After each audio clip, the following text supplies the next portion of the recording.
Hello dear students, कैसे हैं आप सब। आई होप आप सब मज़े में होंगे, सेफ़ होंगे, बढ़िया होंगे।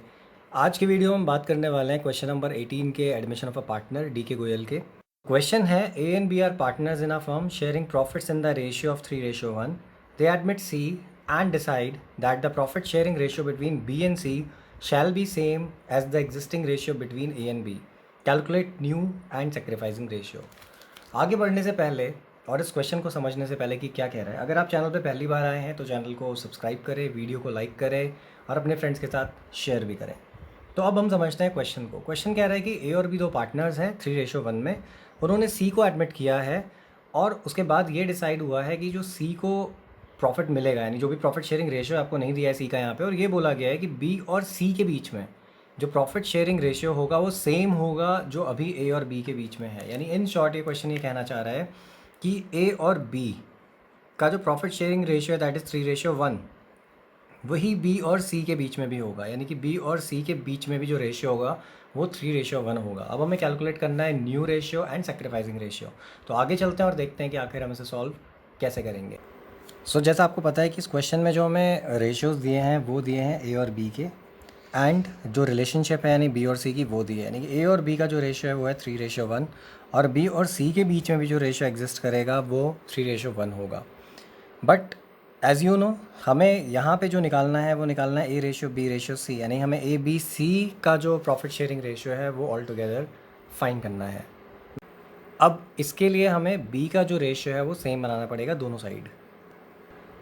अगर हम इस साइड की बात करें तो हमें इसको बैलेंस करना है, सेम बनाना है। इस क्वेश्चन में आपको जो वैल्यूज़ दी हैं बहुत ही सिंपल दी हुई है। ईजिली आप इस साइड यानी लेफ्ट हैंड साइड में आप बी के रेशियो को चेंज करके ईजिली 3 बना सकते हो, क्योंकि आपको 3:1 चाहिए। तो आप क्या करेंगे, यहाँ पे मल्टीप्लाई कर दीजिए, मल्टीप्लाइंग बाय 3, यानी कि आप इसको ये भी लिख सकते हैं multiplying left hand side by 3।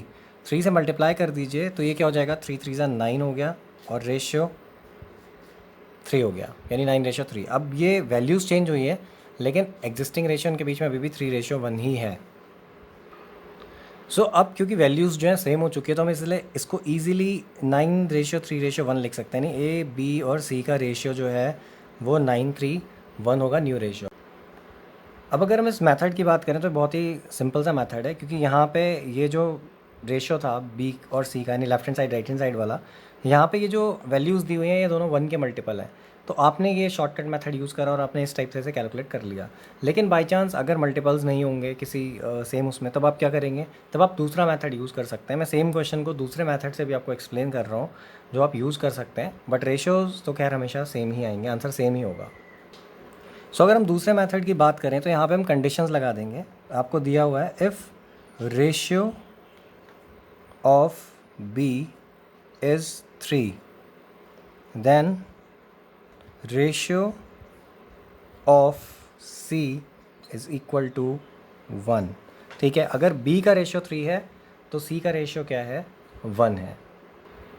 अब हम कैलकुलेट करेंगे कि अगर बी का रेशियो 1 है तो सी का क्या होगा।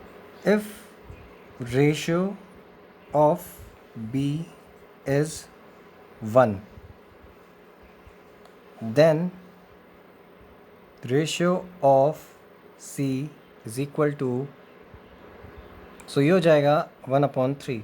ये यूनिटरी मेथड है, आपने यूज़ किया होगा इसको 6th 7th 8th 9th class में, आप यूज़ करते होंगे शुरू से।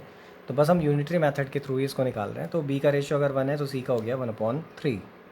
सिमिलरली अगर यहाँ पे वैल्यू आपको 1 से ज़्यादा दी होती, सपोज़ अगर आपको यहाँ पे ये वैल्यू 4 दी होती, तो उस केस में एक स्टेप और बढ़ जाती, बिकॉज आपको यहाँ पे क्या करना पड़ता है, फिर उसको इनटू करना पड़ता है निकालने के लिए कि जब 4 होगा तब फाइनल जो रेशियो है सी का वो क्या होगा। नाउ हमें यहाँ पे बी की वैल्यू जो है 1 मिल गई है। पिछले केस में जो मैंने आपको इससे पहले वाला मेथड एक्सप्लेन किया था उसमें हमने लेफ्ट हैंड साइड को चेंज किया था और इसको 3 बनाया था, और इस केस में हम इसे चेंज कर रहे हैं, इसको हम 1 बना रहे हैं। अब अगर हम बात करें इनके न्यू रेशियो की, तो अगेन यहाँ पे जो ए और बी का रेशियो है वो तो आपको पता है 3:1 है, और बी और सी का जो नया रेशियो बन गया है वो बन गया है 1:1/3। ठीक है, अब क्योंकि यहाँ पे अगर आप देखेंगे तो जो बी की वैल्यूज़ हैं वो सेम है, यहाँ पे ये B1 आ रहा है और ये, तो अब इसे कंबाइन करके हम इजीली लिख सकते हैं A ratio B ratio C हम लिखेंगे 3:1:1/3। एंड एज़ यू नो कि जो रेशोज़ होते हैं उनमें फ्रैक्शन को हम नहीं रखते हैं, तो हम क्या करेंगे, अब इसको बैलेंस करने के लिए जो 3 है डिनोमिनेटर, इससे मल्टीप्लाई कर देंगे। तो जो न्यू रेशो निकल के आएगा वो हो जाएगा आपका new ratio is equal to ABC यहाँ पर है, आपने मल्टीप्लाई करा 3×3 = 9, रेशियो 3×1 = 3, रेशियो 1, तो 9:3:1 आपका न्यू प्रॉफिट शेयरिंग रेशियो आ जाएगा। अब हम बात करते हैं कैलकुलेशन ऑफ सेक्रीफाइसिंग रेशियो की, जो कि दोनों केसेस में सेम तरीके से ही निकलेगा। अब बात अगर हम करें सेक्रीफाइसिंग रेशियो की, तो सेक्रीफाइसिंग रेशियो का फॉर्मूला आप सभी को पता होगा कि क्या होता है। वो होता है ओल्ड माइनस न्यू, यानी कि आप ओल्ड रेशियो में से न्यू माइनस कर देंगे, आपको सेक्रीफाइस मिल जाएगा। बात करें ए के सेक्रीफाइस की, तो वो जाता है आपका as sacrifice is equal to old minus new, same formula आप यूज़ करेंगे। तो ए का जो ओल्ड रेशियो था वो था आपका 3:1, यानी कि 3/4, एंड आप माइनस करेंगे न्यू। अब न्यू आपका क्या निकल के आया था, 9:3:1, तो यानी 9/13।